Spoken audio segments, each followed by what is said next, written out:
How's it going, everyone? My name is George, and this is a little bit of a different kind of video. This is a video ranking my least anticipated to most anticipated villains returning in Spider-Man No Way Home. So we got the Spider-Man No Way Home trailer last week, and we saw hints, unofficial confirmations, official confirmations of some of the villains from the Sam Raimi Spider-Man movies and the Amazing Spider-Man movies reappearing in this film. Them being from the Raimi films Green Goblin, Doc Ock, and Sandman, and from the Amazing Spider-Man films Electro and Lizard. So I'm going to be ranking what villains I'm most excited, the villains I'm excited from my least excited to my most excited. Now this is just my opinion, and I'm only doing 5 because the 6th member hasn't officially been confirmed. Maybe I'll do a video on who I think the 6th member will be. Some of the leaks say it'll be Rhino from Amazing Spider-Man 2. Some rumors say it could be Vulture and Mysterio from the MCU. Or maybe the MCU version of Scorpion will be introduced in this film and will be the 6th member. I don't know what's true, so I'm only touching upon the 5 that are hinted and confirmed so far. So at number 5, I'm going to go with the Lizard from the first Amazing Spider-Man film. Now, I do like the first Amazing Spider-Man movie. I think it's a pretty good movie. Not as good as some of the other Spider-Man movies. I do prefer the Raimi movies in the MCU movies, but I still prefer, well, not prefer, but I still like the first Amazing Spider-Man film. But one of the things I didn't really like about the film is the Lizard. I think the Lizard was a missed opportunity. There was some promising stuff with him, but ultimately, he was kind of disappointing. And that's disappointing for me because I've been looking forward to seeing the Lizard on the big screen prior to the Amazing Spider-Man coming out. I remember some of the rumors surrounding Spider-Man 4 before it was canceled and the villains Raimi wanted were Vulture. A lot of people were thinking the Lizard might appear in Spider-Man 4. So I was looking forward to seeing Lizard in Amazing Spider-Man, and like I said, I liked the film, but I didn't really like what they did with the Lizard. I think his motivations weren't as good. Like, obviously the story of a scientist regrowing his arm, like, there's a lot of potential, but it felt like they kind of gave it a murky plot, in my opinion. So I never really liked the Lizard. The design I can forgive at the time because obviously that was 9 years ago, but still, hopefully maybe the design will be upgraded in this film. We see in the Shang-Chi trailer, Abomination from the Incredible Hulk is reappearing with a much upgraded design, so maybe something will happen with the Lizard. And yeah, I think out of the 5 villains so far confirmed, I'm not crazy about the Lizard, but I can see why they're bringing him in. You at least need 2 villains from the Amazing Spider-Man universe, and I prefer Lizard over Rhino and Dan DeHaan's Green Goblin reappearing. And you kind of need a more brutish, monstrous beast on that team. Like, you got enough strong personalities on that team already with Doc Ock, Green Goblin appearing, and Electro if his personality changes. So, and we don't know who that 6th member is yet, so I guess you need a more brutish, beastish kind of villain on the team.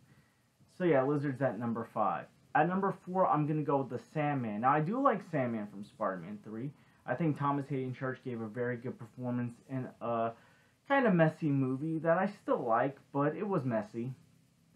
And yeah, he made me care for Sandman. Sandman was never one of my favorite villains or characters from Spider-Man until I saw what they did with his character in Spider-Man 3. They took this character that you didn't really care for that much if you weren't a big fan of Sandman and turned him into this sympathetic villain that had a clear motivation. And that's kind of why I am not crazy about him being in this movie, because I feel like they wrapped up his arc very well in Spider-Man 3, where it shows that he's not really a villain, he just does bad stuff for good reasons. And those good reasons being to save his very sick daughter from dying. So it doesn't really make sense that he's in this group with other villains that clearly hate Spider-Man when Sandman really doesn't hate Spider-Man. Now, in fairness, I can see maybe them adding him because they need at least one villain to maybe betray the team to be sympathetic, and I can see Sandman being the guy that betrays the team to help Peter Parker, or the Peter Parkers with Toby and Andrew also appearing, so I can see why they're doing that. I'm also not expecting an upgrade design with him like some of the other characters, because Sandman's design is really a striped t-shirt with brown pants. But yeah, while I am curious to see why they are picking Sandman, I'm more excited to see these other three appearing. Just because I think Sandman's arc was wrapped up very well, and he's not very evil or has a dark side to him, you can say. So at number 3, I'm going to go with Electro from The Amazing Spider-Man 2, the villain that started this multiverse craziness last year on October 1st, when it was announced that Jamie Foxx was returning as Electro. And this one I'm excited to see because I like Jamie Foxx as an actor. I think he's very good. I also like Electro as a villain. So obviously, this should have been exciting to see in Amazing Spider-Man 2. But it was very disappointing how they handled Electro. It felt like if Electro was in the they picked a version of Electro that would be in the Spider-Man equivalent of Batman and Robin, with those one-liners like, "It's my birthday, and I'm gonna blow up my candles." Like, just kind of stuff like that, that just felt out of place.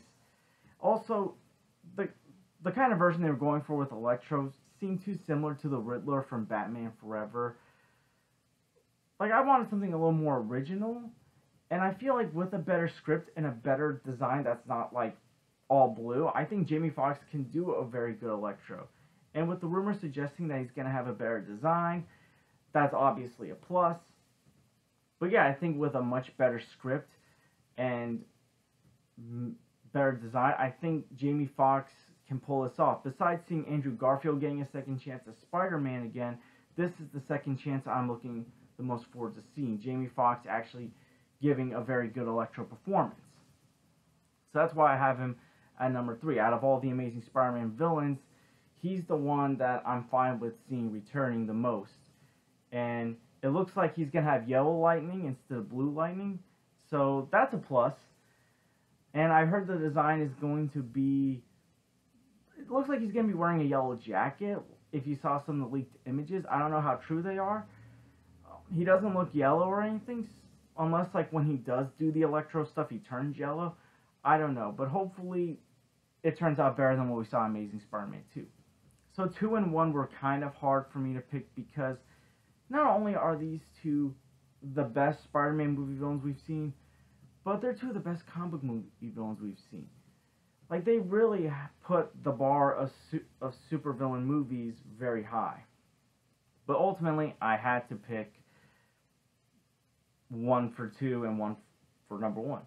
So for number 2, like, just by a little bit, is Willem Dafoe's Green Goblin.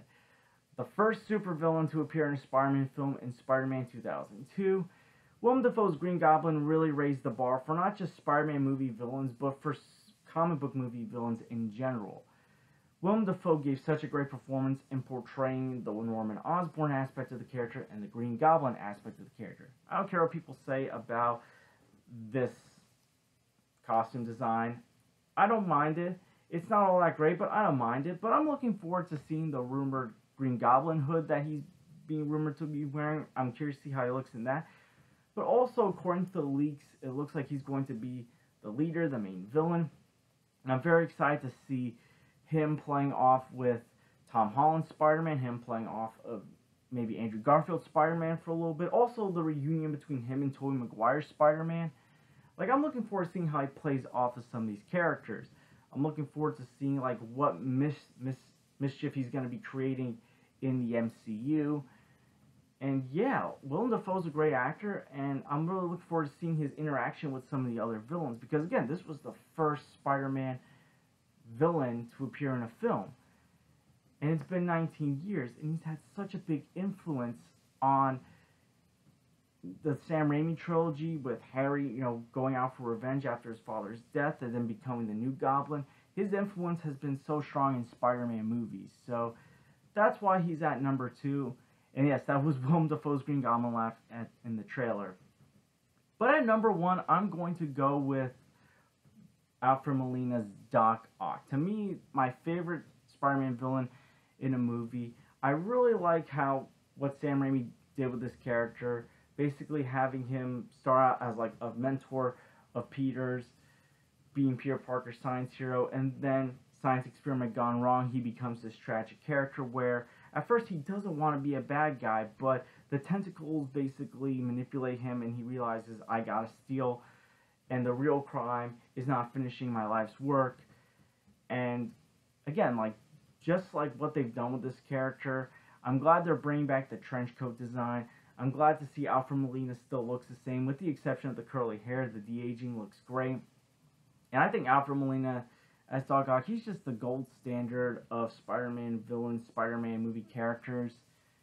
So I'm looking forward to seeing him return. Now, I know people are very concerned about what's going to happen because, spoiler if you haven't seen Spider-Man 2, at the end, he sacrifices himself. He becomes a good guy and sacrifices himself and even says, I will not die a monster. So there's obviously been these theories about what's going to happen with these characters. One theory is they basically enter the MCU right before they meet their end, right before they're killed by Spider-Man. But obviously, Alfred Molina said, like, this character's arc continues right where it left off with him going into the river. But I have another theory that I've heard before where the tentacles regain control of Doc Ock and they're manipulating him again after what happened in Spider-Man 2. So I feel like they're not going to butcher the character. I feel like Alfred Molina wouldn't agree to come back because he did such a great job with this character and really enjoyed that performance if they were going to butcher the character. So I'm really looking forward to seeing what they can do there. Similar to Willem Dafoe's Green Goblin, I'm looking forward to seeing his interactions with MCU, Peter Parker, how that plays off. Looking forward to seeing a rematch between Tobey's Spider-Man and Doc Ock's Spider-Man. According to insider Dana Reichman, there's likely going to be a rematch between them. Maybe he'll be on a train again, who knows. But yes, number one is Alfred Molina's Doc Ock from the Sam Raimi Spider-Man trilogy.